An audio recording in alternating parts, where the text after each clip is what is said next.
Ok, muy buenas noches para todos. Muchísimas gracias por estar acompañándonos. Obviamente la gente se irá conectando a medida que vamos avanzando en la charla. Bienvenidos al streaming Estado del Arte de FECOLSOC. Esta es unas charlas que hemos venido haciendo desde que se inició la pandemia. Estamos llegando ya más o menos a la reunión número 52 de Estado del Arte. Para el día de hoy, entonces, tenemos un tema muy interesante que es un tema de todos los días y para todas las especialidades, pero que a veces se les olvida manejar lo básico y lo esencial. El tema de la infección de la vía urinaria, sobre todo ahora en la época de la resistencia bacteriana, y nos acompaña, tenemos el gusto de tener la presencia del doctor Carlos Álvarez Moreno, tocayo mío, Carlos Arturo Álvarez Moreno. El doctor es médico infectólogo de la Universidad Nacional de Colombia, es médico especializado en epidemiología clínica en la Universidad Javeriana y es PhD en ciencias biológicas en la Universidad de Nantes, en Francia. El doctor además es profesor de la Universidad Nacional y viene trabajando en los últimos tiempos también ayudando todo esto, lo de la pandemia del COVID. De pronto alcanzamos a que nos cuente alguna cosita nueva. Voy a ir dejando de compartir para que el doctor pueda ir compartiendo su pantalla. Doctor Carlos Arturo, entonces muy bienvenido a esta serie de reuniones. Le cuento que normalmente estamos recibiendo invitados de todo Latinoamérica, desde la Patagonia hasta arriba, hasta Estados Unidos. Esta tarde me escribió una persona que está en Estados Unidos y ya se fue para España y que ha estado pendiente de nuestras reuniones. Agradecerle a todos la compañía que me han dado durante todo este tiempo de actividades académicas, y seguiremos en lo posible, ya no con tanta frecuencia como les digo, porque se han aumentado demasiado los webinars, pero la idea es seguir revisando todos estos temas básicos que son de importancia para todos. Entonces, sin más, una vez más, a nombre de FECOLSOC, bienvenidos todos, y doctor, el micrófono es tuyo. Muchas gracias por acompañarnos. Muy buenas tardes, muchas gracias por la invitación. Realmente es un placer estar aquí con todos los miembros y amigos y seguidores de FECOLSOC, y especialmente para hablar de un tema que pues me apasiona, pues con mi formación de infectólogo, pues obviamente el tema de la resistencia bacteriana es un tema realmente llamativo, y además es un reto para lo que tenemos actualmente y adicionalmente de lo que se viene. Sin entrar más en detalle, pues voy a empezar la presentación, y quiero llevar la presentación, dividirla en dos partes. Una parte en la cual voy a estar planteando la situación actual de resistencia bacteriana, y un poco más en la parte de la presentación, centrarme en el tema específicamente ya del manejo de infecciones urinarias y algunos puntos, como dice el título, en la era de la resistencia bacteriana. Empecemos con esta diapositiva en el cual pues básicamente vemos cuál ha sido la evolución de la producción de antibióticos, en el cual ustedes pueden ver cómo desde el siglo XX podríamos decir que fue el siglo o la década, el siglo de oro de los antibióticos, y especialmente uno podría decir que a su vez en este periodo que ustedes ven ahí, entre 1945 y 1960, es la época dorada de los antibióticos, porque ahí fue que realmente se produjeron la mayoría de antibióticos que conocemos hoy en día. De ahí en adelante, el número de antibióticos que ha ido apareciendo ha sido realmente y extremadamente limitado, y eso hace que el reto que tenemos pues siempre es mucho más grande, porque dado que tenemos una dificultad en la producción de nuevos antibióticos. Y con este punto que adicionalmente pueden ver cómo paralelamente vemos acá la presencia de aparición de la resistencia casi de la mano con el inicio de los antibióticos. Ven ustedes en la parte superior de la línea como una vez empiezan a utilizar las sulfonamidas, rápidamente aparece la resistencia a las sulfonamidas, aparece el uso de la penicilina, y unos 2 años después hay un problema serio de resistencia a la penicilina, y así sucesivamente podríamos hablar de cada uno de ellos hasta el final, incluso con los nuevos antibióticos, generalmente para gérmenes gram positivos, como un linesolido de atomicina, en el cual rápidamente estos antibióticos, que son los únicos que realmente han aparecido como nuevos antibióticos en los últimos 10, 20 años, pues también rápidamente aparece la resistencia. Eso hace que a nivel mundial, una de las políticas y probablemente de los temas que se habla no solo en la Organización Mundial de la Salud, sino en la Naciones Unidas es justamente el tema de la resistencia antimicrobiana, como ustedes ven ahí, una amenaza constante, y eso hace hecho que los países estén obligados a hacer políticas en realidad sobre el uso de los antimicrobianos. Que eso se cumpla, pues probablemente tenemos limitaciones, pero sí es una realidad. Y ya poniendo en contexto por qué es un problema, una amenaza a la resistencia bacteriana, fíjense ustedes, por ejemplo, en el caso de países como Colombia, en el cual si podemos evaluar cómo la situación de resistencia a cefalosporinas de tercera generación, ven ustedes que hay una limitación importante en el uso de estos antimicrobianos porque hay una resistencia extremadamente importante de hace más o menos unos 20 años. Y es decir, cuando hablamos de resistencia a cefalosporinas de tercera generación, es lo que nos hemos ido familiarizando tristemente con el término las famosas BLES, es decir, aquellos microorganismos, mejor, que son resistentes a las cefalosporinas de tercera generación, podría uno decir indirectamente que son productores de betalactamasas de espectro extendido, y lo hemos concretado la palabra BLES, que no es otra cosa, una bacteria que es capaz de degradar un número importante de antibióticos, dejando pocas alternativas desde el punto de vista betalactámicos, específicamente hacia los carbapenémicos. Pero cuando se empieza a utilizar carbapenémicos, aquí perdónenme que la anterior era E. coli, aquí vemos como la situación con Klebsiella, que es muy parecida, pero desafortunadamente el lío adicional cuando hablamos de Klebsiella es que el uso de antibióticos de tipo carbapenémicos ha llevado a lo que ustedes ven en la parte inferior, resistencia a los carbapenémicos. Entonces, ya lo que veíamos hace unos 15 o 20 años como la aparición de las BLES, ahora estamos viendo es un nuevo problema serio en todos los países de América Latina, incluyendo Colombia especialmente, que es la resistencia a los carbapenémicos. Pero el problema grande es que, como ven ustedes acá, algo que era inusual, pues ya se convirtió en algo endémico. En países como Estados Unidos o Colombia, pues ven ustedes que la resistencia a las carbapenemasas, pues es ya, como dice ahí, es pan de cada día, porque ya es endémico. Es decir, muchos de los ciudades grandes e intermedios, pues ya empiezan a ver, y es usual encontrar ya no BLES, sino también un acrónimo que se ha vuelto popular, que son las KPC. La KPC no es realmente la única carbapenemasa, sino es un ejemplo de carbapenemasa.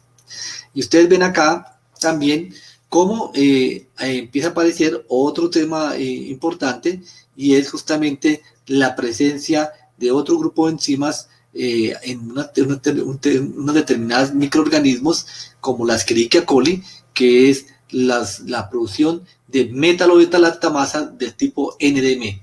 Les decía hace un rato que cuando tenemos BLES, tenemos la opción de utilizar carbapenémicos. Cuando tenemos resistencia a carbapenémicos o tenemos la presencia de metalobetalactamasas tipo NDM, infortunadamente no tenemos ningún antibiótico betalactámico. Todos los antibióticos betalactámicos, incluyendo los carbapenémicos, son resistentes, es decir, son gérmenes multidrogo resistentes. Y a diferencia de lo que veíamos ya en otros gérmenes, tipo Pseudomonas o Acinetobacter, que ya lo estábamos encontrando, aquí la diferencia grande es que este tipo o presencia de estos microorganismos la estamos encontrando en gérmenes que son más usuales en las infecciones. Es decir, si yo tengo Acinetobacter o tengo Pseudomonas resistente a carbapenémicos, pues es complejo, pero realmente es para un subgrupo de pacientes, especialmente inmunosuprimidos, pacientes con quemaduras u otro tipo de pacientes causando infecciones nosocomiales. Pero el problema acá es que este tipo de enzimas, la producción de este tipo de enzimas en gérmenes como Escherichia coli o Klebsiella, pues nos complica la vida porque son gérmenes que causan infecciones mucho más comunes y en personas inmunocompetentes. Y este es uno de los puntos que también ven ustedes que en países como Colombia, pues ya tenemos en varias ciudades la presencia de este tipo de microorganismos. Ven ustedes cómo esta es una diapositiva de finales del año pasado, la publicación, y muestra cómo la situación hasta el 2016. Obviamente, si lo quisiéramos actualizar este año, pues tendríamos un aumento en más ciudades de lo que ustedes ven ahí, una serie de letras como TEM, TEM1, SHB, SHB2, STX, etcétera, etcétera. ¿Qué es esto? Pues básicamente la distribución de gérmenes productores de betalactamasas de amplio espectro, incluyendo cefalosporinasas e incluyendo carbapenemasas. Algunas de estas son carbapenemasas que están, y aquí es importante, no solo en las grandes ciudades, sino en ciudades intermedias que pueden observar. Y acá con un punto también complejo, y es que cuando se revisa y miramos gérmenes tipo enterobacterias, ven ustedes ahí las KPC2 y KPC3, que son algunas de las carbapenemasas más frecuentes en Colombia, pero también ven ustedes acá la producción de estos tipos de bacterias que les decía hace un momento, de NDM1, especialmente en enterobacterias tipo Escherichia coli, y infortunadamente ven ustedes que ya empieza a ser un problema en varias ciudades, no solamente las grandes ciudades. Es decir, la resistencia bacteriana de bacterias gram negativas es mucho más frecuente de lo que pensamos. Y el problema es que cuando empezamos a utilizar este tipo de, o cuando empezamos a ver este tipo de microorganismos productores de carbapenemasas, pues nos toca devolvernos a utilizar antibióticos que probablemente se han dejado utilizar por toxicidad, tipo la colistina o la polimicina. Pero el problema es que cuando empiezan a utilizar, desafortunadamente volvemos a encontrar la presencia de genes resistentes a este tipo de microorganismos, en el caso de unos aislamientos que se encontraron hace ya 4 años en Salmonella typhimurium en Antioquia, Bogotá y Boyacá. Y probablemente cada vez tenemos más resistencia a colistina porque es un antibiótico de baja barrera genética, es decir, que rápidamente puede aparecer la resistencia, y resistencia incluida en los cromosomas o de las bacterias, lo que significa que hay una transmisión clonal, es decir, que se mantiene en las diferentes replicaciones bacterianas. También tenemos otro problema, y es que la resistencia no solamente está ocurriendo por el uso de antibióticos en seres humanos, sino vemos ustedes cómo, por ejemplo, esta publicación de hace 2 años, se encuentra la resistencia a antibióticos en alimentos. Y esto básicamente se da por la presencia de algunos de microorganismos a partir de animales en los cuales se les ha sometido a antibióticos en la industria avícola o pecuaria, y en el cual ustedes pueden ver cómo en diferentes escenarios también vemos que los animales vacunos pueden estar colonizados con microorganismos resistentes. Y puede ser que algunos son los mismos microorganismos que pueden afectar al ser humano, o algunas veces no son los mismos, pero el hecho de que aparezca la resistencia puede haber una transmisión cruzada de algunos de estos genes o estos transposores o plásmidos de un microorganismo de los animales al hombre.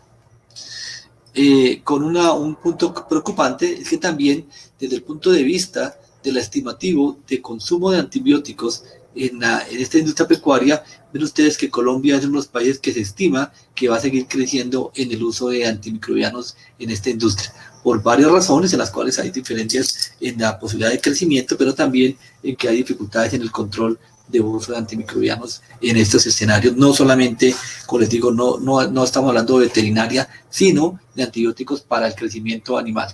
Y eso hace que la posibilidad de aparición de resistencia pues se siga aumentando. Y empezamos a ver un problema mucho más serio, es que también vemos ya desafortunadamente microorganismos que son resistentes tanto a la colistina, con ustedes se vuelve resistente, pero también que tenían otros mecanismos de resistencia como KPC. Es decir, realmente estos son microorganismos mucho más que multidrogos resistentes, si nos diríamos el término correcto sería panresistentes, porque básicamente estaríamos hablando que son resistentes a la mayoría, o si no a todos los antibióticos conocidos. Y uno pensaría que estos gérmenes son causados o están presentes en las unidades de cuidado intensivo, en pacientes muy complicados, y en ese escenario aparece este tipo de publicaciones en el cual muestra cómo en un fenotipo, en poblaciones, en este caso de infecciones urinarias en la comunidad, ven ustedes ya la presencia de resistencia a cefalosporinas. Es decir, esto no es un problema de hospitales de 3er nivel ni de 4º nivel, sino desafortunadamente incluso en infecciones leves ya se encuentra este tipo de microorganismos, y cuando comparamos otros estudios, pues vemos acá rápidamente que en esta publicación de la revista de la Facultad de Medicina Nacional, que agrupa varios estudios epidemiológicos, ven que en diferentes años, en diferentes ciudades, con un número importante de pacientes, vemos una resistencia importante a antibióticos variados, y en el cual pues, se llama la atención en la pérdida de susceptibilidad para infecciones de la comunidad. Esta fue una secuencia que hicimos en Colsanitas, en las clínicas de centros de Colsanitas, en las cuales excluimos todos los urocultivos de pacientes hospitalizados y de aquellos pacientes que han estado hospitalizados y que luego hacen un control ambulatoriamente. Es decir, tratando de encontrar realmente cómo era el comportamiento de la resistencia en la comunidad. O por lo menos de personas que no tuvieran contacto con hospitales o clínicas. Y básicamente pues aquí vemos la secuencia de 4 años en el cual pues se ve un número importante de urocultivos, y en el cual lo que quiero concentrarme es, ven ustedes acá cómo aquí ya empezamos a ver desde el 2009 la presencia de microorganismos, en este caso E. coli, productores de beta-lactamases de espectro extendido en la comunidad, que fue creciendo, y probablemente si quisiéramos seguir haciendo la secuencia del 2014 al 2020, esto seguiría subiendo y ya encontramos un número por encima de 2 dígitos. Aquí vemos la susceptibilidad, también disminuía muchos antibióticos, este porcentaje de resistencia. Fíjense ustedes cómo los antibióticos como el trimethoprim sulfa, que en realidad son 2 antibióticos en uno, que es muy buen antibiótico, pero ven ustedes que ya la resistencia empieza a ser de forma importante. Básicamente la nitrofurantoína y la fosfomicina se mantienen como antibióticos con bajo perfil de resistencia. El resto de antibióticos ven ustedes una resistencia alta. Cuando miramos la situación ya no en Escherichia coli, sino en Klebsiella pneumoniae, vemos ustedes cómo esto empieza a cambiar, y vemos cómo las beta-lactamases en este momento ya eran del 11%, y probablemente hoy estaríamos hablando de un 15 o 20% con perfiles de resistencia altos. Con esto, esta primera parte, lo que quiero transmitir es el problema de la resistencia antimicrobiana. Es un problema no inusual, cada vez es más frecuente. Probablemente ustedes en su práctica diaria ya piden parciales de neurocultivos, y los cuales les llega antibiogramas, que muchos de los antibióticos a los cuales están probados esos antibiogramas están con la letra R de resistente, incluyendo algunas lecturas que dicen que son gérmenes productores de Bless, etcétera, etcétera. Y eso hace que probablemente vamos a empezar cada vez más a ver ya no solamente ese letrero o esa leyenda mejor, sino van a empezar a ver gérmenes productores de carbapenemasas tipo KPC o KPC2 o KPC3, que eso es lo que afortunadamente pues estamos viendo. Eso obliga a que en el uso de antibióticos tenemos que ser bastante estrictos, y la primera cosa para ser estrictos, y parece perogrullo, pero uno diría que la primer punto a tener en cuenta es cuando uno trata con antibióticos a un individuo, pues la respuesta sería fácil decir, la tratamos cuando hay una infección urinaria, o una infección bacteriana, como en el caso de las infecciones urinarias. Sin embargo, muchas veces tratamos pacientes que no tienen infecciones bacterianas, sino probablemente infecciones virales, y ahora poniendo el contexto de lo que estamos viendo en COVID-19, estamos viendo que la coinfección entre COVID-19 y infecciones bacterianas es más bajo que con influenza, probablemente un 3 a 4%. Sin embargo, el 70% de los antibióticos con COVID están recibiendo antibióticos. Eso hace que algunos antibióticos que incluso puedan tener un perfil de susceptibilidad baja, como la misma macrólidos, la citromicina, pues estamos viendo un sobreuso en este momento, y eso probablemente pues, nos va a llevar a que al problema de resistencia bacteriana que tenemos, probablemente va a haber un aumento en los próximos meses. Volviendo al tema de la infección urinaria, quisiera concentrarme en cuándo tratar realmente un paciente con infección, con un paciente con antibióticos ante la sospecha de infección urinaria. Y en ese escenario tengan presente que no siempre tener algún síntoma urinario significa que tenga una infección urinaria. Vean ustedes este ejercicio que es bien interesante, en el cual se evalúa la combinación de síntomas y signos para hablar de infección urinaria. Y acá ven los valores de Likelihood Radio, que no es otra cosa de la probabilidad post-test que puede tener un individuo de tener una infección urinaria cuando tiene algunos de estos hallazgos. Normalmente, para los que no están familiarizados con este tema, tengan en cuenta que cuando uno tiene un LR positivo por encima de 5, idealmente por encima de 10, estamos hablando de que la presencia del síntoma nos me va a cambiar la probabilidad post-test del diagnóstico. Y en este caso, ven ustedes como la disuria por sí sola solo tiene un valor de 1.5, es decir, casi que es como un calicellazo.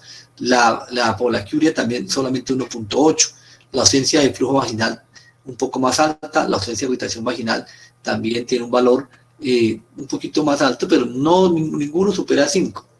¿Qué es lo que realmente me hace el diagnóstico de infección urinaria? Pues realmente lo que lo hace es la sumatoria de todas estas cosas, de todos estos hallazgos. Es decir, tener disuria, tener polaquiuria, no tener flujo vaginal, no tener irritación vaginal, es lo que sumando los 4 me está llevando a un LR de 22. Y eso es lo que realmente podría decir que tiene una alta posibilidad de que se trate de una infección urinaria.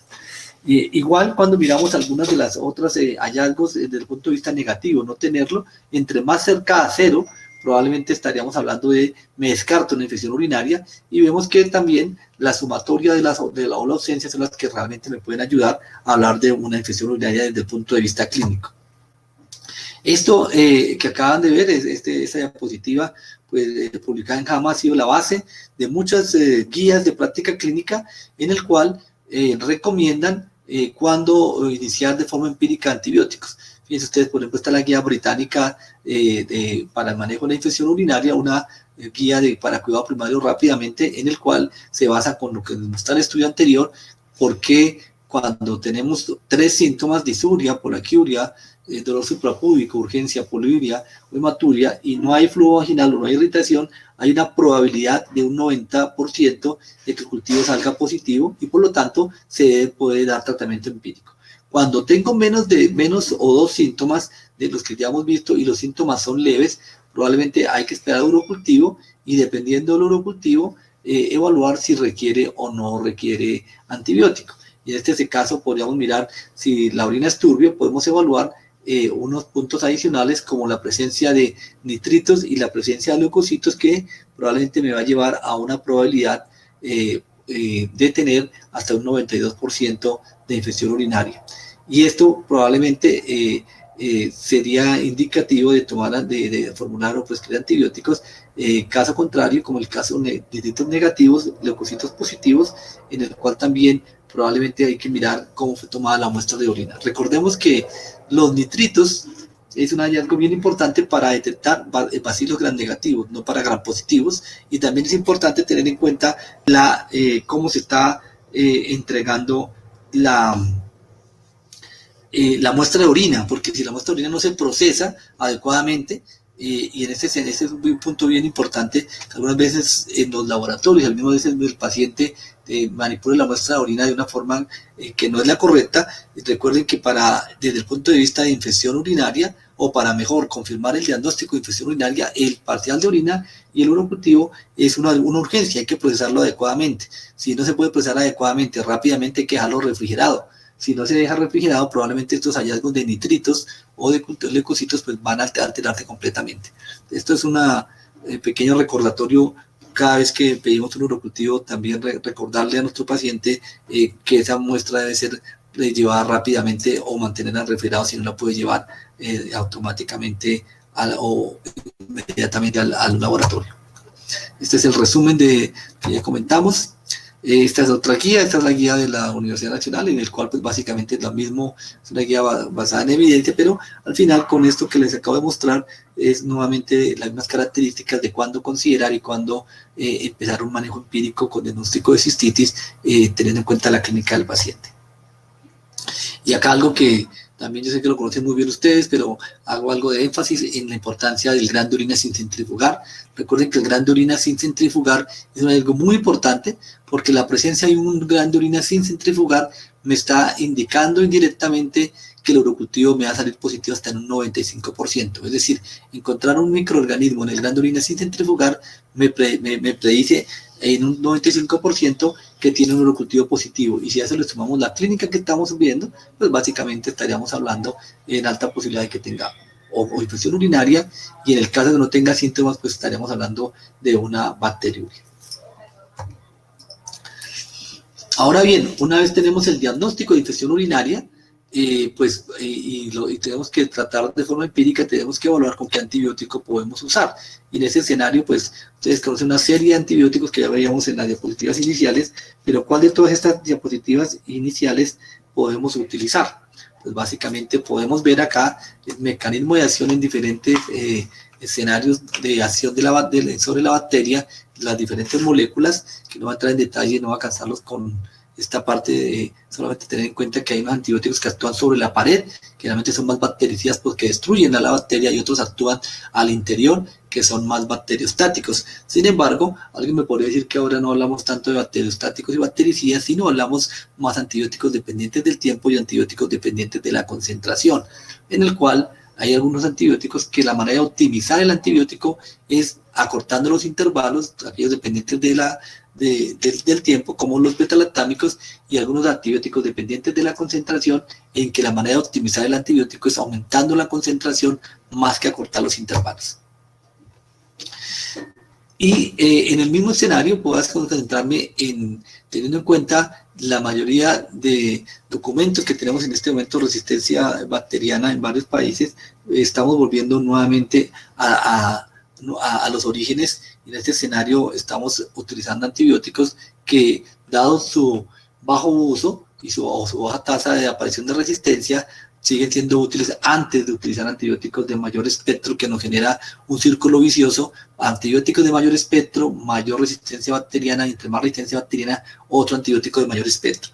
En ese escenario, pues básicamente es recordar el papel de la nitrofurantoína. La nitrofurantoína es un antibiótico de la década de los 60, en el cual todavía no conocemos bien el mecanismo de acción. Fíjense ustedes que en la diapositiva hay 5 o 6 mecanismos de acción, 5, en el cual básicamente hay muchas opciones, y cuando hay tantas opciones porque realmente no se conoce bien, y efectivamente no se conoce bien.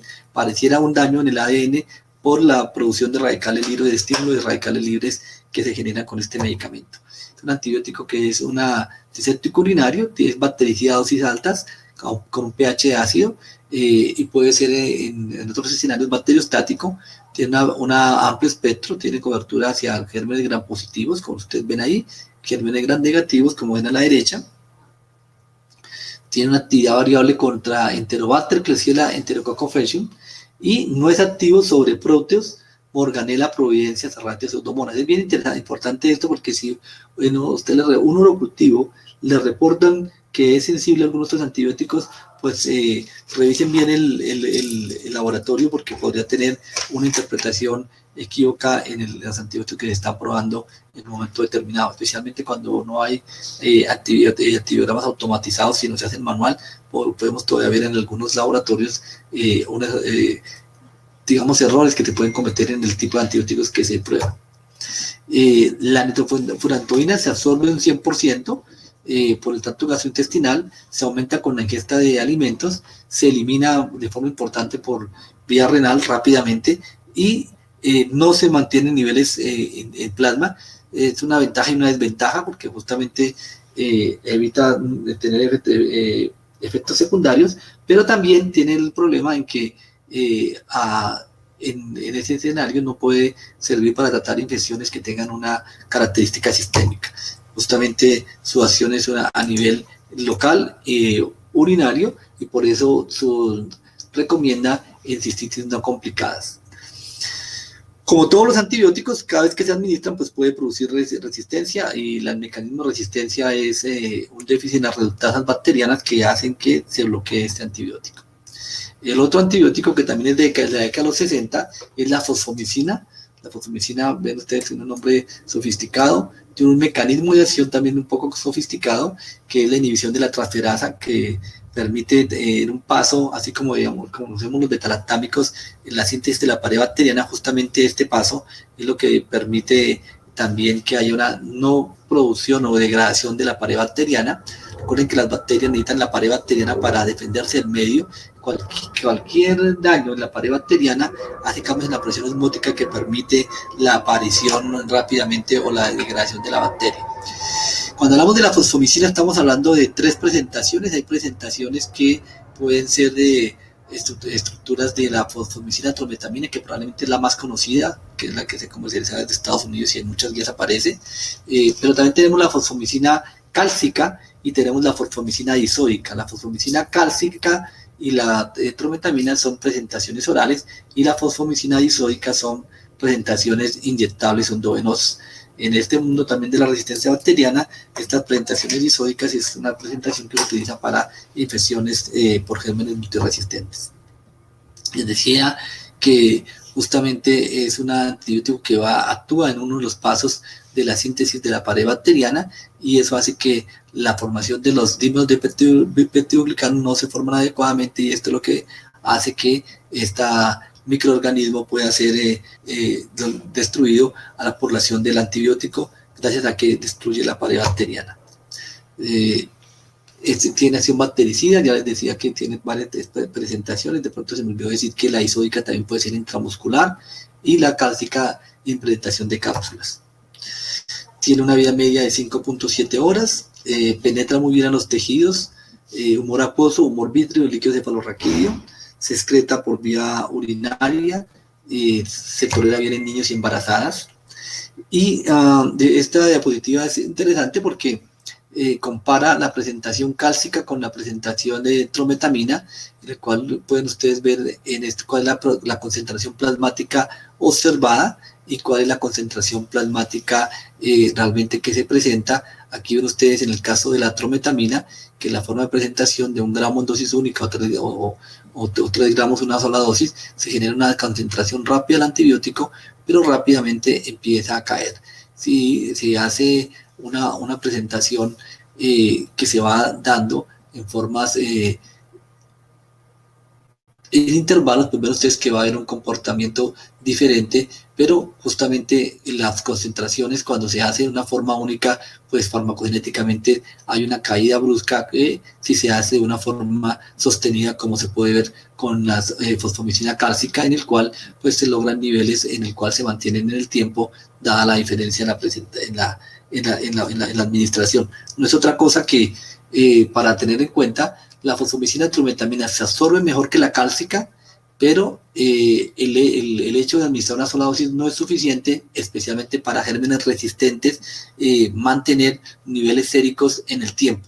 Y eso puede ser una dificultad en el caso de infecciones por este tipo de gérmenes. Probablemente tratar una cistitis por un germen, por un germen sensible y un primer episodio, es probable que no hay diferencias entre la fosfomicina trometamina y la fosfomicina cálcica, pero si se piensa con lo de tratar a gérmenes resistentes, tener en cuenta que la farmacogenética debe tratar de mantener niveles del antibiótico en el tiempo, por un tiempo mayor, y no solamente la de una sola dosis, porque una sola dosis lo que puede hacer es que efectivamente se logran buenas concentraciones, pero rápidamente caen, y al estar en niveles terapéuticos, pues básicamente lo que va a permitir es la aparición de resistencia en este espacio de tiempo. Básicamente es un antibiótico de amplio espectro y, como les decía, de utilizar como monodosis en cistitis no complicadas o en tratamientos de 5 a 7 días en formas recurrentes, teniendo en cuenta mantener los niveles adecuados plasmáticos durante todo el tiempo. Resistencia a la fosfomicina también hay, claro, como siempre, hay una es escasa, pero sí hay por vía cromosómica y por alteraciones de la permeabilidad, que puede tener un ajuste en el fitness de la bacteria. ¿Qué significa? Hay mutaciones que tienen las bacterias que les cuesta energéticamente mantener esa mutación. Otras les mutan y les facilitan la vida. Otras mutan, pero se vuelve un poco más compleja la supervivencia de la bacteria. Ahora bien, pues creo que esto pasó rápido. Ya les había comentado este tema. Esta es una guía, la guía de la Asociación Colombiana de Infectología, en el cual pues básicamente recomienda cómo hacer el diagnóstico presuntivo y la interpretación del parcial de orina. Ya les había comentado que el grano de orina sin centrifugar nos está mostrando que una bacteria es igual a 10 o cerca al 95% a tener un urocultivo positivo, es decir, tener mayor de 100.000 unidades formadoras de colonia. Aquí no es 105, sino 10 a la 5. En este escenario también, en la guía de la Sociedad Colombiana de Infectología, básicamente una vez se confirma con los mismos criterios que hayamos hablado. Si tiene una cistitis baja no complicada, en este escenario, pues básicamente las primeras opciones que se manejan son nitrofurantoína y fosfomicina. En este caso, cuando se hizo esta guía, no estaba en el 2017, no estaba la presentación cálcica, aquí podrían estar las dos presentaciones, y una segunda línea en la cefuroxima, teniendo en cuenta lo que les comentaba, el problema de la resistencia local en Colombia, de las cefalosporinas y específicamente de las quinolonas. Este lo hemos visto. Esta es la guía de la Universidad Nacional, en que también termina recomendando nitrofurantoína o fosfomicina, y básicamente la recomendación es por el perfil de resistencia que tenemos en este momento. En este punto no hay recomendación a favor o en contra del uso empírico de trimetoprim sulfa, pero básicamente tener en cuenta que acá lo que debemos tener presente es cuál es la susceptibilidad posible o esperada de resistencia al trimetoprim sulfa.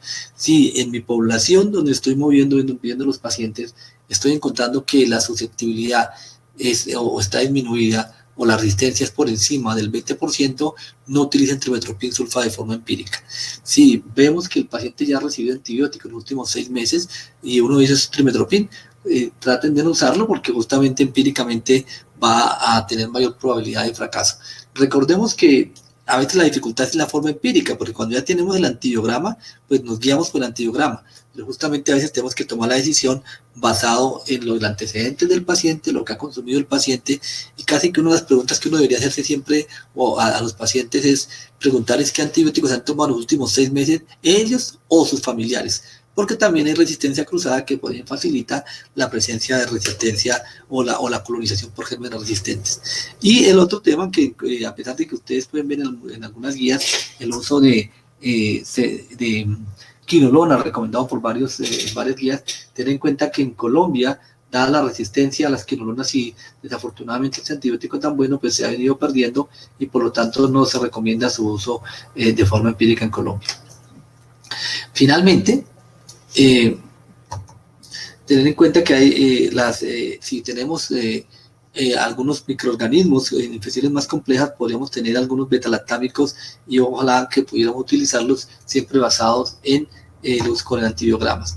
Y si son sensibles, pues básicamente alternativas como la ampicilina sulbactam o la micacina pueden ser válidas en aquellos casos en los cuales el paciente no los haya recibido previamente en los 6 meses, como acabo de comentar. Creo que pasamos acá. Este es el otro punto clave, es cuando utilizamos o cuando damos antibiótico en bacterias asintomáticas. También es un tema incluyendo los diferentes escenarios. Uno de ellos es la mujer embarazada, hacer la tamización de bacterias asintomáticas, básicamente tener en cuenta qué pasa si tenemos un resultado positivo o negativo, con factores de riesgo o no, y básicamente con estas características ustedes son los expertos, pero tener en cuenta que uno de los escenarios en los cuales, aunque hay un artículo que salió el año pasado en un grupo holandés en que se plantea incluso no tratar las bacterias asintomáticas con antibióticos, tratando esta política de uso racional de antimicrobianos, pues en general ninguna guía todavía asume no dar antibiótico, y básicamente son las indicaciones de dar antibióticos sin las bacterias asintomáticas. Recuerden que son muy pocas las opciones para tratar una bacteria asintomática. Una de ellas es la mujer embarazada, y la otra recomendación es cuando un paciente se va a someter a un procedimiento quirúrgico de trato genitourinario, en el cual implica llevarlo en las mejores condiciones, y las condiciones es que no tenga microorganismos. Son las dos indicaciones reales para la bacteria asintomática, a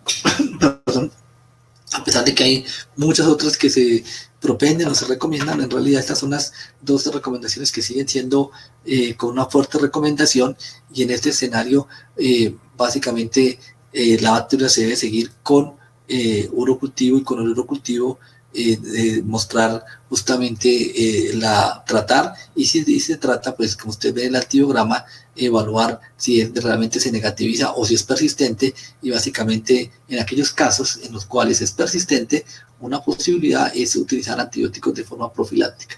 Los antibióticos de forma profiláctica también son excepcionales, no es lo usual que estemos utilizados o estemos acostumbrados a recomendar. son alternativas en los casos en los cuales una mujer embarazada tiene un episodio o episodios de infección urinaria y hasta ahora está en el tercer mes de embarazo, en el cual le quedan un tiempo largo, y en ese escenario pues es mucho más eficiente y menos riesgo para la paciente una estrategia profiláctica que esperar que haga otro cuadro de infección urinaria. Igual, cuando la causa de la infección urinaria no la podemos modificar. Por ejemplo, los pacientes que tienen cálculos en los cuales no se pueden retirar el cálculo, o la presión es tan alta que hace que cada mes, 2 meses tienen episodios importantes, y en ese caso también se considera utilizar antibióticos profilácticos, a pesar de que eso implica llevar a resistencia bacteriana indefectiblemente. En este caso se recomiendan antibióticos categoría clase B, la antigua clasificación de la FDA, en el cual ustedes veían aquí nitrofurantoína, la fosfomicina, cefalexina, pirazolam, amoxicilina clavulánico, en el cual tener en cuenta alguna resistencia intrínseca, como ya hemos comentado, de la morganela y de la Proteus mirabilis y providencia, sobre todo en infecciones urinarias, el Proteus mirabilis, para pensar en nitrofurantoína en el tratamiento durante el embarazo. Nuevamente, para recordar cuáles son las recomendaciones para dar antibiótico profiláctico y bacteriuria en las diferentes guías. Mujer premenopáusica no embarazada no se recomienda tamizar ni dar tratamiento. Mujer postmenopáusica, tampoco. Mujer con diabetes, en cambio, tampoco. Pues en hombres adultos no. Pacientes de edad avanzada, pacientes de la comunidad tampoco. Es decir, aquí lo que quiero recordar es, en estas recomendaciones con bacteriuria, no está recomendado y específicamente no se debe solicitar, porque siempre que lo encuentre, si pide el urocultivo, pues van a encontrarse, y que algunas veces van a encontrar la aparición de un germen multiresistente, y en el cual va a ser presión del mismo paciente y también angustia de uno como médico cuando empieza a encontrar que tiene un germen multiresistente. Recordar que no siempre hablar de un germen multiresistente estamos hablando de mayor virulencia. La virulencia no es sinónimo de resistencia. A veces podemos encontrar gérmenes resistentes, pero un poco virulentos, y hay excepciones, como siempre en las reglas, pero no siempre va de la mano resistencia con virulencia. Aquí hay otras indicaciones en las cuales tampoco se recomienda utilizar. Las candidurias, un punto importante, candiduria, casi que cuando vemos una candiduria lo que estamos diciendo es que el paciente ha recibido mucho antibiótico, y en realidad tampoco tiene indicaciones de tratarse, salvo en personas inmunosuprimidas, pacientes con trasplante renal, por ejemplo, que tienen una indicación específica.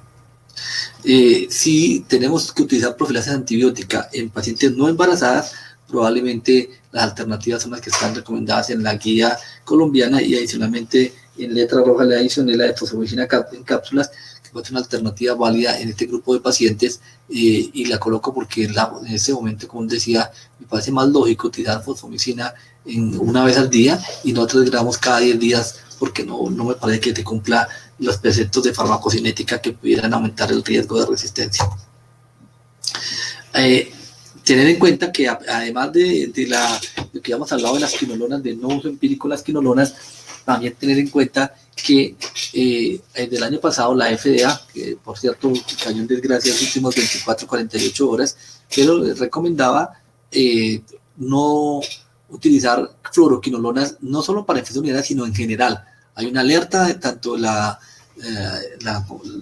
EMEA, la Agencia de Medicamentos de Europa, y FDA, en el cual se ha relacionado la presencia o el uso de fluoroquinolonas con cosas mucho más serias que lo que estamos acostumbrados a ver. Estamos a ver de que producía tendinitis, ruptura del tendón de Aquiles, pero lo que estamos viendo es que justamente también está asociado a riesgos de salud mental, y específicamente problemas importantes en confusión en personas mayores, y recientemente también en problemas de rupturas de no solo del tendón de Aquiles, como ustedes ven en la diapositiva, con problemas vasculares serios. Por eso casi que empieza a recomendarse que las quinolonas son como el antibiótico para guardar y utilizar en condiciones muy específicas.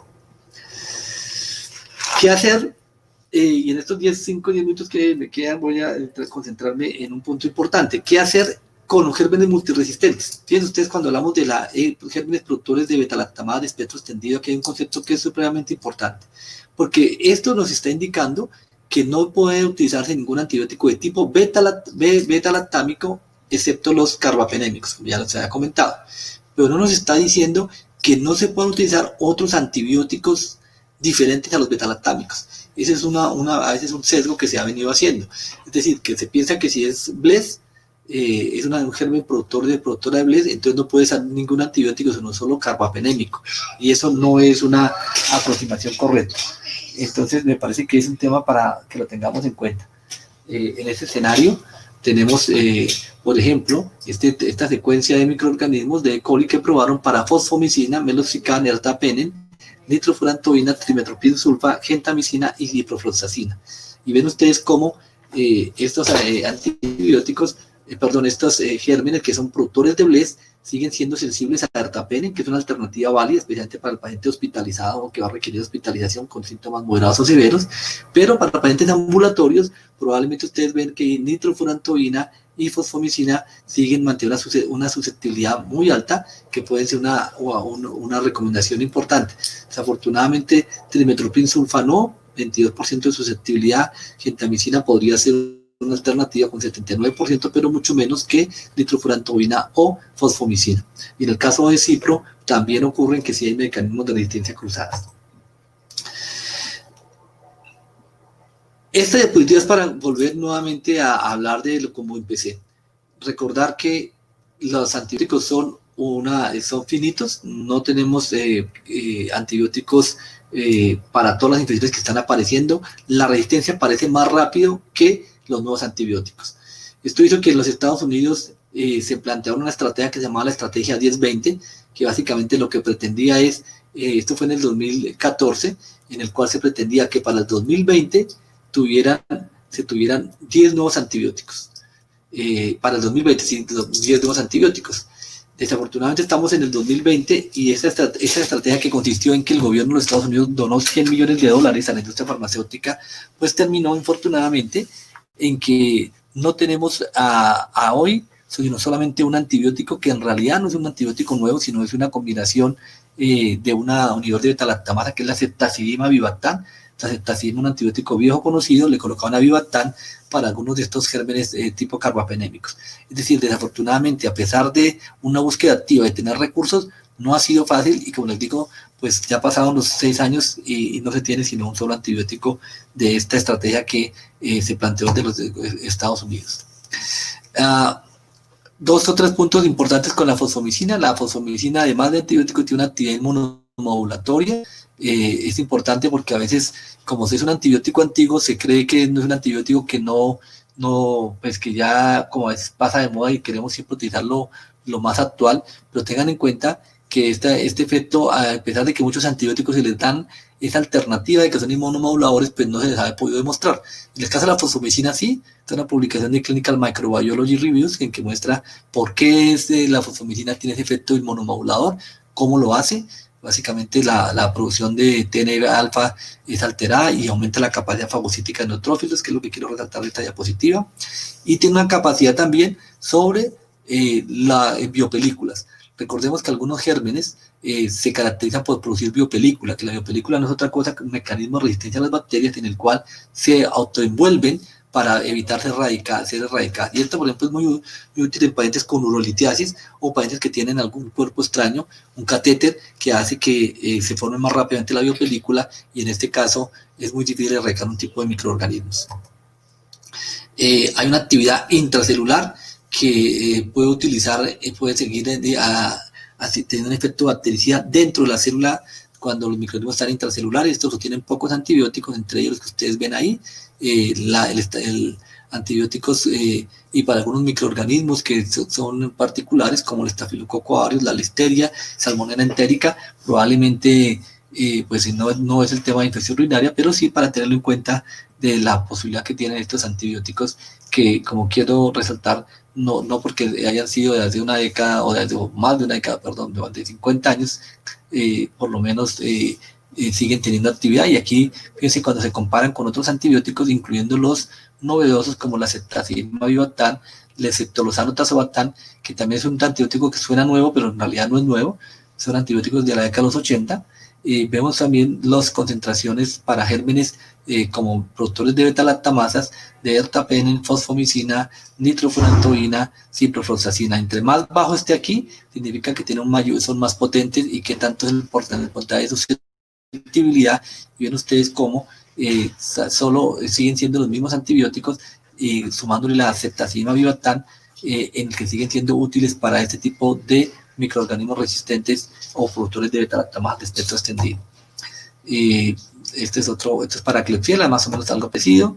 Otros estudios en el cual evalúa cómo la susceptibilidad de estos antibióticos, específicamente fosfomicina, para gérmenes productores de BLES, y acá también para algunas enterobacterias multidrogo resistentes, en el cual puede sonar un nombre sofisticado de NMD, pero si es susceptible, créanle a la susceptibilidad, porque básicamente es una alternativa que puede ser usada.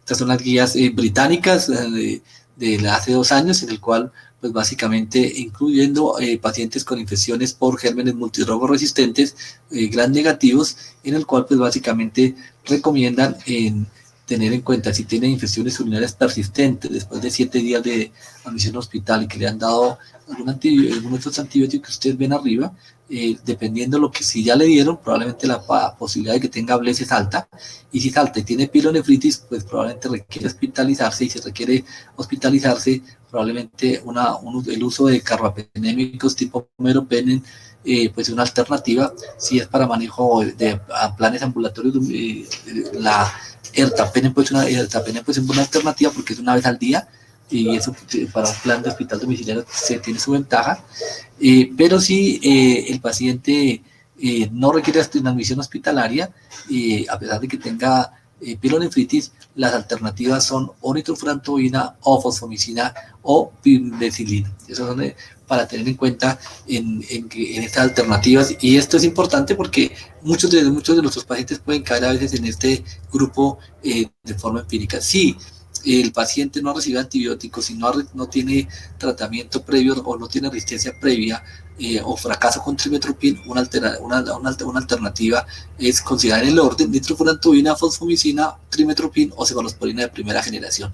Y si tenemos una resistencia previa a nitrofurantoína, o no hay resistencia, considerar en el orden nitrofurantoína como primera opción, mientras que si consideramos que es resistente a nitrofurantoína, los beta-lactámicos o fosfomicina son una alternativa válida.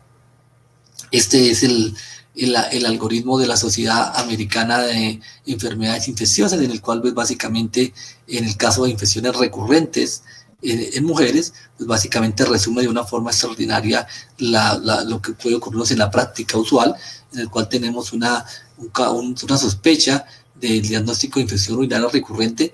¿Qué es esto? Esto es tener más de 2 infecciones urinarias con urocultivo positivo en 6 meses o más de 3 en un año. Eso es lo que define una infección urinaria recurrente. Y en ese caso, pues lo de siempre, tener una historia clínica adecuada, y basado en esto podemos hacer también lo de siempre, que no se nos debe olvidar nunca hacerlo, es la educación y asesoramiento sobre la modificación de comportamiento y cambios de estilo de vida, y dependiendo en dónde estamos ubicados, podemos evaluar si una infección de tracto urinario recurrente en mujeres posmenopáusicas, considerar iniciar estrógenos vaginales con o sin probióticos que contengan lactobacilos. En mujeres premenopáusicas y poscoitales, considerar inicio de dosis bajas de antibiótico dentro de 2 horas de actividad sexual durante 6 a 12 meses, y si no se desea dar antibióticos, una opción puede ser probióticos, y en las mujeres premenopáusicas considerar la administración diaria de profilaxis antibiótica. Fíjense que este escenario de antibióticos profilácticos es una alternativa en esos casos específicos. No es que a todo mundo se le dé antibióticos, y en esos casos las opciones tienen nitrofurantoína, trimestoprim, fosfomicina o fluoroquinolonas. Yo no, a pesar de que está la guía gringa, no estaría de acuerdo con esta alternativa, pero básicamente transcribo lo que dice la guía gringa. Perdón, creo que me salte. No, hasta ahí estamos ya para terminar. Bueno, esto es básicamente lo que quería presentarles. Doctor Carlos Arturo, tocayo. Sí, doctor, muchísimas gracias por su excelente presentación. Pues los que no somos infectólogos, obviamente, no vemos tantas oportunidades ni tantas posibilidades como ven los infectólogos, que se conocen todas las opciones. Entonces tenemos aquí un poco de preguntas que les voy a ir comentando, ¿correcto? Claro que sí. El primer grupo de preguntas es lo que siempre preocupa a todos los que estamos en las clínicas, y es como los microorganismos BLE positivo, ¿cierto? Entonces, perdón, yo paro aquí una cosita de esto para que no me deje trabajar. Listo. Y básicamente, la primera pregunta, la doctora Andrea Caterina Caicedo pregunta: ¿aquellos pacientes con infección pues, con microorganismos BLE positivo requerirán siempre aislamiento por contacto? La doctora Natalia Montoya pregunta si esos mismos organismos, fuera de eso, necesitan tratamiento siempre hospitalario, ¿correcto? Y en pacientes con cultivos positivos BLE positivo, ¿tienen indicación de hospitalizar entonces para el tratamiento? Excelente pregunta. Yo creo que acá hay dos temas importantes. La primera es la parte más difícil, porque imagínense ustedes que para uno descolonizar una persona que tenga un germen productor de BLES, como les decía, a las bacterias no les gusta tener BLES, o sea, porque producir beta-lactamasas les cuesta energéticamente, pero hay bacterias que normalmente, dependiendo del tipo de beta-lactamasa, dicen que sabe que yo la sigo produciendo por un mes a ver qué pasa. Otras bacterias dicen, no, yo la produzco durante 6 meses. Y lo que quiero decir con esto es que ese cambio de volver otra vez a su forma natural, a su estado basal, puede demorarse entre 3 a 6 meses. Es decir, cuando una persona está colonizada con gérmenes resistentes tipo BLES, pues se va a demorar 3 a 6 meses. Y en ese tiempo, lo ideal es mantener el aislamiento. ¿Qué significa el aislamiento? Pues definitivamente, así como tienen la orina, las gérmenes productores de BLES, pues en su materia fecal tiene gérmenes productores de BLES. Entonces, lo que implica es ser muy estricto en el lavado y la higiene de manos, que ahora con el tema de la pandemia pues estamos haciendo supremamente énfasis en eso, pero eso parece sencillo, pero es importantísimo hacerlo, porque ese es básicamente el aislamiento de contacto, consiste en eso, consiste específicamente, si está en la orina, pues el mantener ese lavado de manos para evitar la transmisión cruzada, porque esto finalmente es por pura transmisión cruzada. ¿Y en la casa qué hacen con los pacientes? Hay que decirles que es justamente eso, o sea, en los hospitales tenemos que mantener pues, el lavado de manos frecuentemente, y pues mantener los pacientes aislados. Y en la casa, lo que tenemos que plantearle al paciente es pues ser enfático en su lavado de manos, y en el uso del baño probablemente lo importante es que pueda utilizarse un desinfectante. Un desinfectante común, que puede hacer cualquiera de los que conocemos usuales. Estos gérmenes se mueren con un desinfectante común, pero hay que utilizarlo. Entonces, de pronto, a este paciente, ideal que tenga un baño, su baño individual, pero como eso no es la realidad de las casas nuestras, pues lo importante es que utilicen desinfectante después de ir al baño. Con respecto a si debe ser manejado hospitalizado o no, no. Lo que hace la decisión de manejar ambulatorio o hospitalizado es la clínica del paciente, no el germen. Si yo tengo una paciente que tiene un germen multiresistente, pero no tiene síntomas, está una bacteria sintomática, pues ni siquiera se trata. Sencillamente se hace la colonización. Pero si tiene un germen resistente y tiene síntomas de cistitis, pues probablemente, como acaba de comentar, el manejo debe ser ambulatorio. Me gusta la guía británica, en el cual podría ser manejado empíricamente con fosfomicina o nitrofurantoína, y si tenemos antibiograma, pues se escoge basado en el antibiograma. Y ya en ese caso, pues si ya sabemos que es una BLES, pues es porque tenemos antibiograma, entonces nos queda más fácil la selección. Hay algunas veces importante que los laboratorios prueben todos los antibióticos para saber exactamente cuál es la alternativa. Si el paciente tiene síntomas severos, pues requerirá hospitalización. En resumen, la respuesta a la pregunta que me hacen, no siempre se requiere manejar las BLES hospitalarias. Depende de qué, de la clínica del paciente. ¿Cuándo estos pacientes vuelven a la normalidad? Es decir, ¿cuándo le quitan a uno ese título tan perverso de que uno es BLES positivo y lo tratan pues como leproso en todas partes? 3 a 6 meses. 3 a 6 meses puede durar. Si no se le da antibiótico, no se presiona con antibiótico, va a desaparecer, o mejor, las bacterias vuelven a su estado, como les decía, natural. Dejan de producir esas beta-lactamasas. Algunas veces puede ser más largo, ¿no? hay algún criterio laboratorio, alguna cosa porque uno ve una historia donde dice esta paciente hace 6 meses estuvo hospitalizada con un bleb, igual se le chantan toda la parafernalia pues de aislamiento, etcétera. Por ejemplo, se va a operar otra cosa, etcétera, y entonces le queda uno ahí como un leproso, como digo yo. Yo creo que en este momento lo que estamos tratando en los hospitales, por ejemplo, es tratar de objetivizar, y sale más barato que a estos pacientes les hacemos un tamizaje de hisopado rectal. Se aísla y se hace hisopado rectal, y si el hisopado rectal muestra que ya no tiene microorganismo, pues se quita el aislamiento. Pero en realidad sí, el tema es que a veces se vuelve tan común que se vuelve un problema complicadísimo en los hospitales, porque hay hasta el 40% de la población en algunos sitios que ya tienen BLES.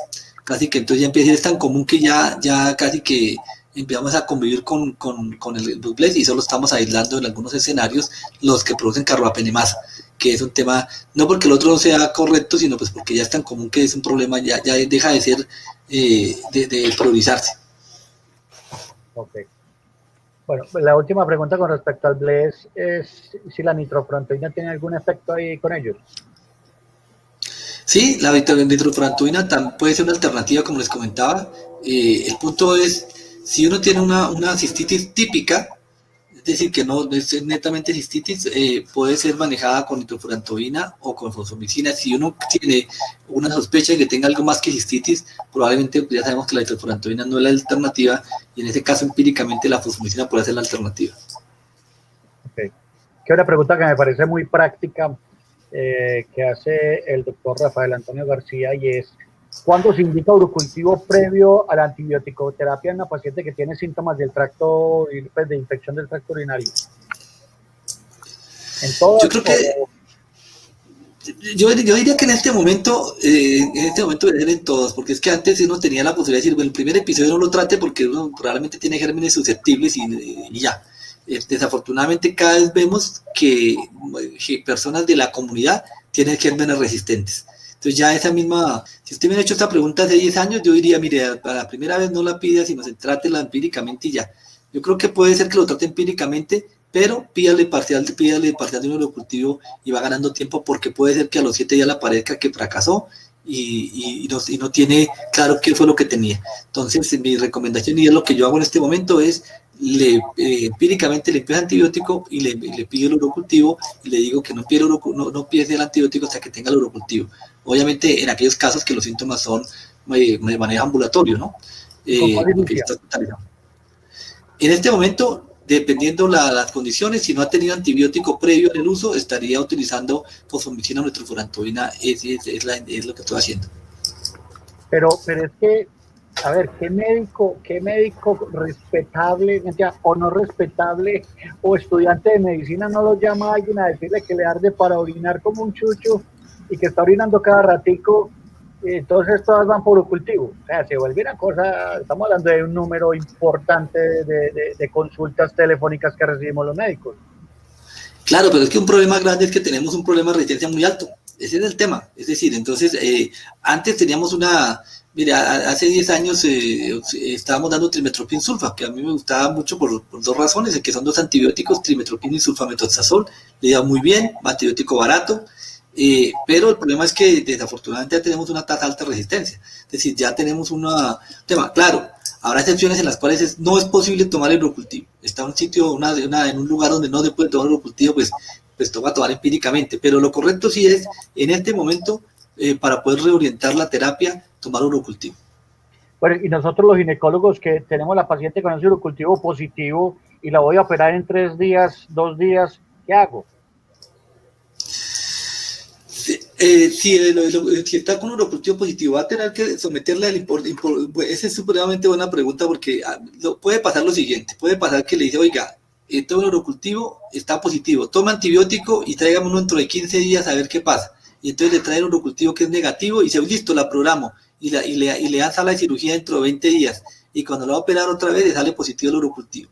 Entonces eso no es tan inusual. Entonces, en realidad lo que debería hacer, es lo que también estoy recomendando, porque desafortunadamente no me lo inventé yo, pero ya que es una práctica que es recomendada, y es, tómele el urocultivo, mire la susceptibilidad antimicrobiana, y si está asintomática, el momento que le programa la cirugía, le empieza a dar antibiótico 3 días antes de ese procedimiento y probablemente le puede continuar por 4 días adicionales, es decir, le completa 7 días.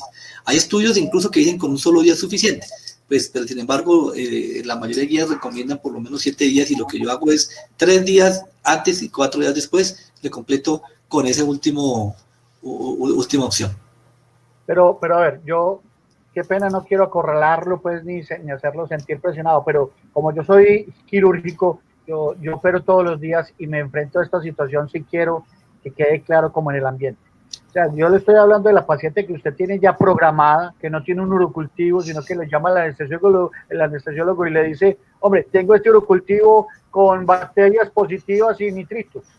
La paciente está asintomática y le hacen cancelar a uno la cirugía. ¿Qué opina usted de eso? Sí, es indicativo de cancelar la cirugía porque en realidad sí se ha visto que las bacterias aumentan el riesgo de infección. Es un tema que nada que hacer, me parece que es un tema, puede que a algunas no le va a pasar nada, pero si le llega a pasar alguna infección, pues usted ahí empieza a enredarse la vida. Yo lo que le recomendaría, si es una cirugía que usted no puede pasar y que tiene que hacerla, pues básicamente sí tendría que dar empezar un antibiótico. El punto es que usted no sabe qué antibiótico le va a dar porque no sabe qué tipo de microorganismo tiene.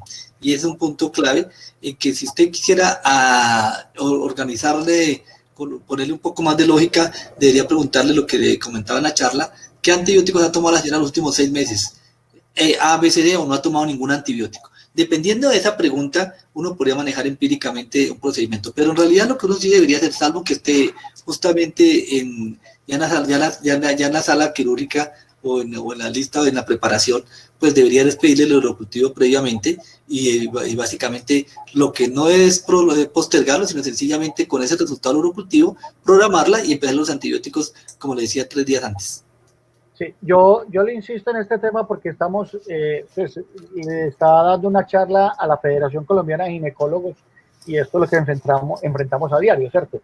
Es la paciente con una bacteriuria asintomática que le encuentran en un prequirúrgico una posible, no infección, sino una bacteriuria asintomática y entonces yo pues le digo porque uno de los internistas de mi clínica decía que él ayudó a las guías nacionales y decía que la bacteria asintomática no era indicación de cancelar la cirugía ni de mandarle nada.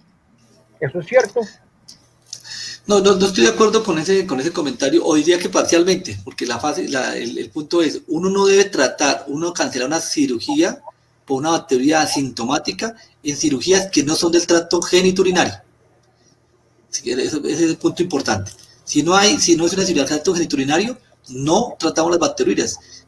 Yo no cancelo una cirugía cardiovascular, ni cancelo una cirugía de cerebro o de trasplante por tener una bacteria asintomática.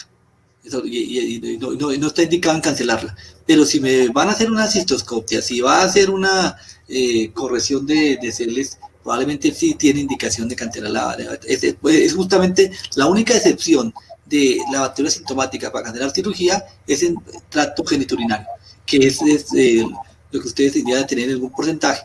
No todos, pero no procedimientos. Es decir, todo lo que vaya a alterar o modificar el tracto genitourinario es lo que tendría la indicación de tratarla. Las otras no.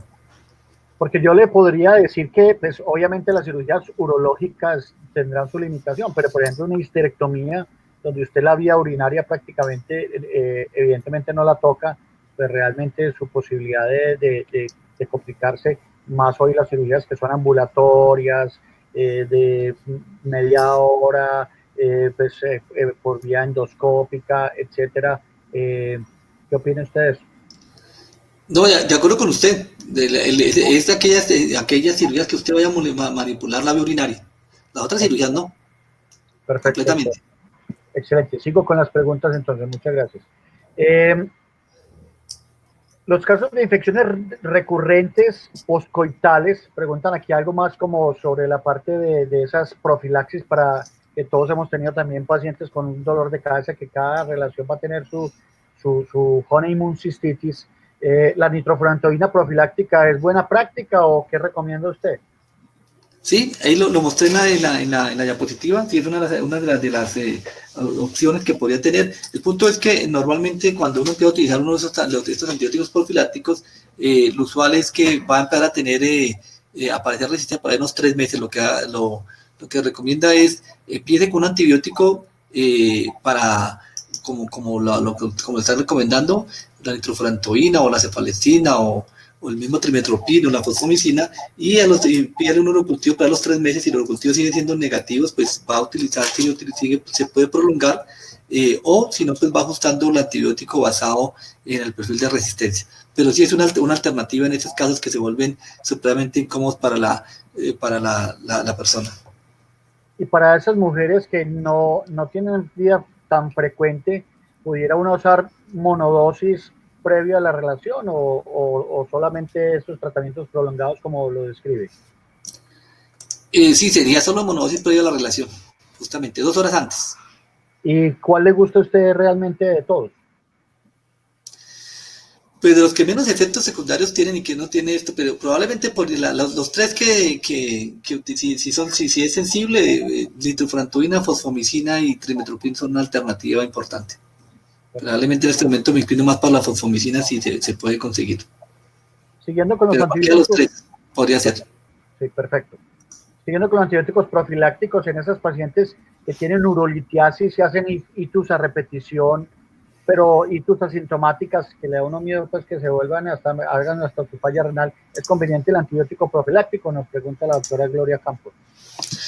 Sí, yo creo que son las excepciones en las cuales uno debería utilizarlo. Es decir, una persona que tiene urolitiasis que no podemos, que a pesar del manejo, la dieta y todo sigue presentando, y que cada vez que presenta una infección urinaria termina hospitalizada 10 días, pues no tiene mucho sentido evitar o mejor, tiene sentido evitar que esos episodios. Y en ese escenario, a pesar de lo que hemos venido hablando de generación de resistencia, pues uno de los puntos en los cuales se debería utilizar de forma permanente, por lo menos teniendo en cuenta lo que comentaba, ir actualizando dependiendo las características del antibiograma. Y básicamente lo que en este momento yo hago es antibiótico por 3 meses, y evaluo los 3 meses cuál es la susceptibilidad del germen. Si sigue con el mismo urocultivo, sale urocultivo negativo, le mantengo el antibiótico. Si sale un microorganismo, pues le ajusto el antibiótico basado en el antibiograma. Obviamente a bajas dosis, una tabletica diaria Obviamente a bajas dosis. Ok, perfecto. Otra pregunta interesante, hasta me gustan estas preguntas que son sencillas, son hasta muy buenas. Hombre, el uso de vitamina C y las recomendaciones que le damos a los pacientes de tomar cítricos, etcétera, ¿realmente tiene algún beneficio? No, realmente no tiene beneficio. Probablemente el único beneficio que puede tener es para cambiar el olor a la orina, porque una de las molestias que tienen los pacientes es el olor, ¿no? Que dicen, no, es que me huele la orina y está terrible el olor y todo. Y efectivamente unas bacterias, la Escherichia coli huele, ¿vale? Y las personas empiezan a identificar el olor. Y ahí entiendo yo que tengo pacientes que me dicen, no, mire, yo ya sé que en qué momento voy a tener bacterias porque ya me cambió el olor de la orina, y es verdad que lo puedes detectar. Entonces yo creo que en ese podría ser la indicación.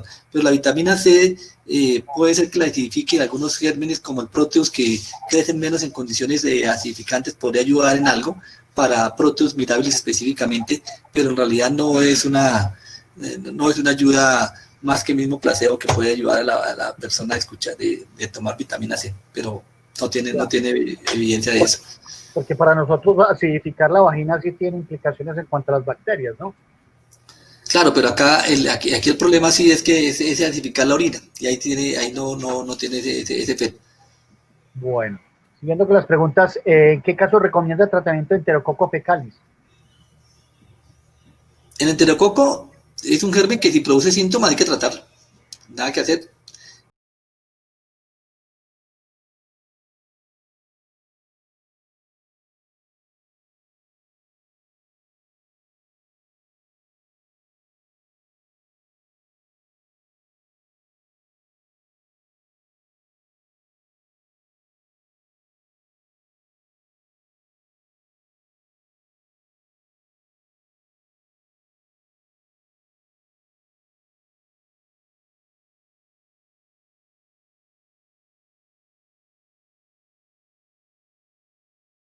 Sodio. infecta, a pesar de la profilaxis, se suspende entonces esa profilaxis y ya se empieza un tratamiento distinto o cómo se hace. Perdón, aquí está creo que era la que quería. ¿Me repite, por favor, Carlos? Sí, que si usted está dando una paciente viene con el tratamiento de supresión antibiótica, ¿cierto? De profiláctico, y aún así le hace una infección urinaria, ¿cuál sería el manejo más adecuado? ¿Suspender el profiláctico y dar un tratamiento con el otro? ¿O cómo es lo que recomienda? Sí, de acuerdo, justamente, si está tomando el antibiótico profiláctico a ese episodio, pues con seguridad no es una buena opción seguir el antibiótico profiláctico, aumentarle la dosis de ese antibiótico, que algunas veces hacen eso y no es lo recomendado. Ya hay estudios que han hecho eso y muestran que hay mayor probabilidad de fracaso. Entonces, básicamente lo que habría que mirar es, ya uno conoce la historia, qué antibióticos ha recibido y probablemente buscar otra alternativa de antibiótico para hacerle el episodio mientras se conoce el resultado del urocultivo. Ok, aquí hay una pregunta muy específica, pero me parece importante para el colega resolvérsela. ¿Qué hacer con esos pacientes que tienen un uso de pañal crónico constante y presentan infección recurrente de las vías urinarias? Aquí lo importante nuevamente es saber si tiene infección urinaria. No tratar las bacteriurias, ya dijimos claramente cuándo tratarlas. Si efectivamente tiene infección urinaria, en este escenario pues habría que tratarla basada en el urocultivo y te podría empezar a hacer si realmente tiene estas infecciones urinarias recurrentes, como la diabetes que estoy mostrando, pues en ese caso también entraría dentro de antibióticos profilácticos, ¿no? Ok. Sabemos que la fosfomicina pues, es dosis única, ¿cierto? Normalmente. Están las dos alternativas, digamos que a mí en general, que lo que hago en la práctica, es decir, si uno tiene una infección, primer episodio, una mujer joven, primer episodio postcoital, probablemente la fosfomicina dosis única es una ventaja, pues es dosis única, pero si es una infección recurrente o una infección por gérmenes que puede tener resistencia, me parece que dar una fosfomicina dosis única es mucho riesgo para dañar el antibiótico. Probablemente en ese escenario prefiero la prescripción de cápsulas dadas por forma más 7-10 días, dependiendo la sintomatología y de una forma más regular, que me parece que se cumple más los criterios de farmacocinética y evita la aparición de resistencia a ese antibiótico. Porque aquí en ese caso no solamente es que usted trate el germen, sino evitar que le aparezca resistencia y el segundo episodio en 6 meses tenga ya una opción menos de antibiótico, ¿no?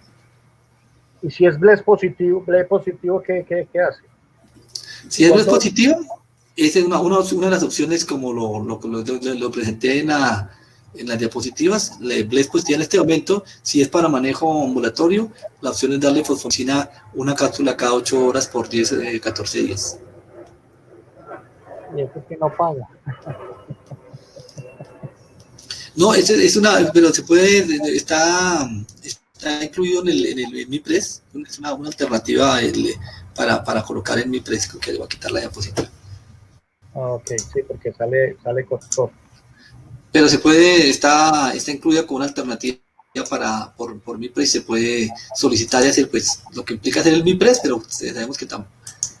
Bueno, ¿y en qué casos, preguntan acá, de estas infecciones, va uno realmente a requerir estudio de las vías urinarias para descartar alguna alteración? Yo creo que ahí es donde empiezan a revisar, si ya empezamos a tener más de un episodio, pues yo creo que ya es empezar a analizar y a buscar las posibles causas. A veces es obvio, muchas veces por las mismas características anatómicas de la mujer, pero ya empieza a haber otras características propias en el cual no es usual o no se puede explicar adecuadamente esa frecuencia de infección recurrente y pues empieza a obligar a hacer todo el análisis de otras posibles causas, ¿no? Entonces yo creo que es más la aparición de la repetición o cuadros inusuales que no son compatibles con la misma historia natural de las infecciones urinarias, ¿no? Infecciones muy severas, a repetición, sin factores de riesgo conocidos, que obligan a buscar si efectivamente es que tiene un factor de riesgo que nosotros no conocemos, ¿no? Correcto. Otra de las preguntas prácticas del día a día que nos preguntan que está aquí por una de las doctoras, me parece muy interesante. Ya vimos que la vitamina C nos quitaron pues ese uso hoy, lamentablemente. El cranberry, que está como tan de moda. Lo mismo, desafortunadamente yo era un fan del cranberry, porque el cranberry apareció en un estudio en BMJ, en el British Medical Journal, que nos mostraba que el cranberry mostraba específicamente en mujeres en edad fértil, era unas opciones específicas para disminuir de manera profiláctica. Pero después, casi 10 años después, 2014-2015, una revisión muy grande sobre el uso del cranberry, pues muestra que no tiene efecto real, que por lo menos que pueda hacer con evidencia científica. En realidad es como una alternativa que se le ofrece a los pacientes como también de efecto placebo y también por el olor, pero realmente tristemente decirlo, pero no ha mostrado que pueda ser efectivo cuando se hacen los estudios bien hechos. Entonces realmente pues, puede ser una alternativa de placebo, y eso puede ayudar. O sea, el placebo puede tener una utilidad, ¿no? Se nos olvida siempre, pero no porque realmente tenga un efecto que tenga bactericida y que pueda ser demostrado. Y preguntan también por los arándanos, me imagino que será algo igual. Lo mismo, recuerden que el cranberry es el arándano rojo. Sí, ok. Bueno, yo creo que pues por cuestión de tiempo ya estamos llegando casi a las 1:30 y obviamente seguirán apareciendo muchas preguntas, pero quiero agradecerle al doctor Carlos Arturo, mi gran tocayo. Un placer haberlo conocido, doctor, por este medio y que nos haya acompañado en Fecolsoft pues, para esta revisión de tema. A todos quiero agradecerles, recordarles que les estoy transmitiendo desde la hermosa ciudad de Medellín, hoy con un poco de clima frío, pero con muchas ganas de seguir trabajando. Para todos una feliz noche y los espero en nuestra próxima sesión de esta estado del arte. Doctor, se puede despedir. Bueno, no, muchas gracias por la invitación a Fecolsoft y Carlos, por ha sido muy agradable compartir con ustedes esta hora y un ratico. Importante, no podría dejarle de hacer una cuña publicitaria a la COVID-19. Importantísimo que todos los ginecólogos tengan en cuenta la importancia de mantener las medidas de protección y el autocuidado. Desafortunadamente estamos viendo que algunas profesionales que en teoría tienen menos riesgo son los que más se han infectado, incluyendo neonatólogos y ginecólogos. Entonces yo creo que es importante que pues en este momento que estamos de la pandemia, pues cualquiera puede estar con COVID, no importa que esté en trabajo de parto. Es importantísimo mantener tanto la atención de los pacientes como algo que también estamos viendo y es que muchos nos estábamos presentando el riesgo en las áreas hospitalarias, no atendiendo a los pacientes, sino en las zonas comunes. Dura la gente todo el tiempo con el tapabocas y en la hora que va a tomar el tinto almorzando se lo quita y desafortunadamente ahí es donde se contagia. Y pues nadie está exento, desafortunadamente, como ustedes lo han visto, tenemos un número importante de colegas que han fallecido, entonces extremadamente tener cuidado con todo lo que implica de autocuidado. O sea, eso que lo estamos viendo a los demás, hay que hacerlo también para nosotros. Quería aprovechar. Es que comer con tapabocas es muy difícil, ¿no? Sí, pero por lo menos entonces mantener los 2 metros de distancia del colega y el amigo. Sí, correcto. Pues qué pena que ya que nos metimos en estos 2 segunditos más para preguntarle, hombre, ¿qué tantos aerosoles se producen en un parto realmente cree usted que sea y las cosas del área genital? Yo no creo que sea la manera más importante de transmisión, pero igual como vemos que en ciertas áreas, pues la de hospitales hay un punto clave, sobre todo en la respiración, el pujo, puede haber aerosoles, pues en realidad lo que debe hacer es utilizar el tapabocas N95, que es lo que se está haciendo, utilizar el tapabocas N95 que se ajuste bien, es suficiente, y en ese escenario lo que está recomendado en las guías colombianas ha sido efectivo cuando se utiliza. Ok. Bueno, entonces ahora sí, doy por terminado este evento. Muchísimas gracias a todos. Doctor Carlos Arturo, muchísimas gracias y hasta una próxima oportunidad. Que pasen muy buenas noches. Hasta luego. Hasta luego a todos. Bueno, chao. Chao.